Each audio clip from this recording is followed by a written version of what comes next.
Dr. West, I'm sure you've seen this. Recently, there has been a lot of information that's come out over the past couple of months about government agencies like the FBI and the CIA, obviously being involved in censorship.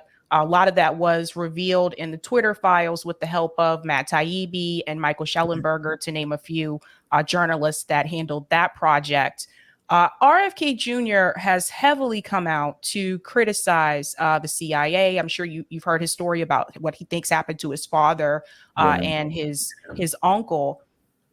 Would you be willing to call out some of those agencies and why or why not? Because when I think of the FBI, immediately I think of Fred Hampton. I think of the other Black Panthers, Black Panther Party. I think of Malcolm X's family came forward recently. They're filing a lawsuit against them in reference to Malcolm X's death. Do you think you'd be willing to call out those government agencies, and why or why not? Well, one, call out and clean up.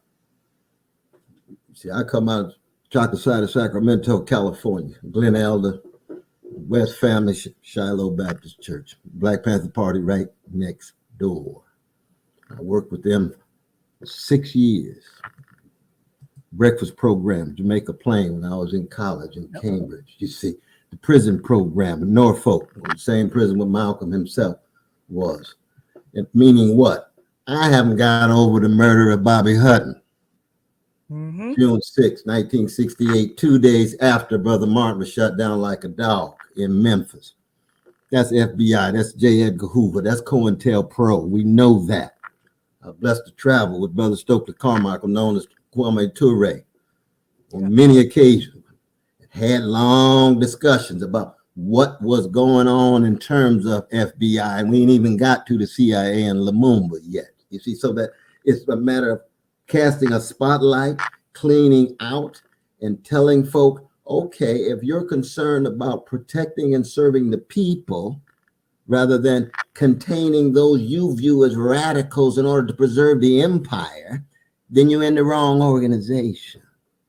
You're in the wrong. This is what it means to proceed by dismantling empire in the name of the empowerment of those Stone called everyday people. That's what radical democracy is. That's what deep democracy is.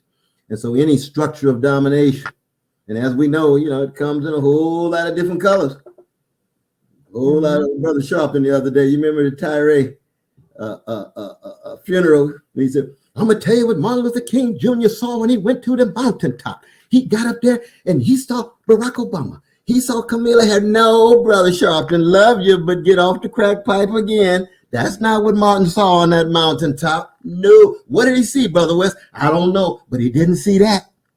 What he probably saw was new pharaohs in new colors, generating forms of accommodation to empire, predatory capitalism, patriarchy, homophobia, transphobia, and white supremacy on local, regional, and global levels. He saw African bourgeoisie not responding to the plight of poor working class Africans. He saw the Black bourgeoisie turning its back for the most part, being indifferent to those brothers and sisters locked into mass incarceration and decrepit schools, indecent housing, not access to health care, communities shattered with market-driven obsessions with guns and drugs, and unable to even generate the kind of quality relations before they die. That's the kind of brother Martin Luther King Jr. was. That's what he was looking at. And he said, in the midst of that, I still think we gonna make it. Oh my God, Martin, why you believe that? Because I come from a great people who for 400 years have been dealing with chronic hatred and still dishing out love warriors like myself and like Toni Morrison, like James Baldwin and like A. Philip Randolph. We ain't even got to John Coltrane's Love Supreme yet. I come from a people who've been terrorized but never formed a left version, a black version of the Ku Klux Klan would produce Frederick Douglass and Harriet Tubman. I come from a people been so traumatized. And yet here come these wounded healers like Ella Fitzgerald, like Aretha, like Donny Hathaway.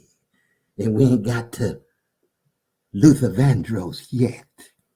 We ain't got to the dramatics and the delphonics and the emotions. How do these wounded healers and joy spreaders keep coming out of all of this? Martin said, I've been to the mountaintop. That's the best of a great people, and we're losing that.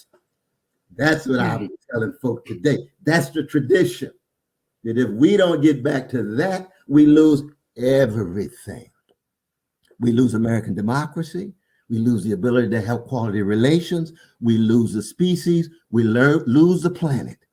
All of the cosmos in so many ways has the blues. We better learn something from the blues people. And I'm not saying it's a matter of skin pigmentation, because again, we got a lot of black gangsters and thugs, and I got a lot of gangsters in me. I'm working it out every day. But I can tell you this, that it's hard to find a people who have not been the leaven in a democratic loaf more so than the Black freedom struggle. And that's a gift to the world. Just like Black music is the greatest artistic breakthrough of the most barbaric century of recorded time, is the 20th century, of our Jewish brothers and sisters, communists, socialists, gays, lesbian, working people, peasants, murdered, killed, 150 million. Here come the blues. Here come jazz. We're going to look at catastrophe. We're going to keep the swing, and we're going to be improvisational enough to keep on keeping on regardless of what the evidence says. What a great tradition. I'm just a little small part of that tradition coming out of Irene B. West and Cliff, my father, made his contribution.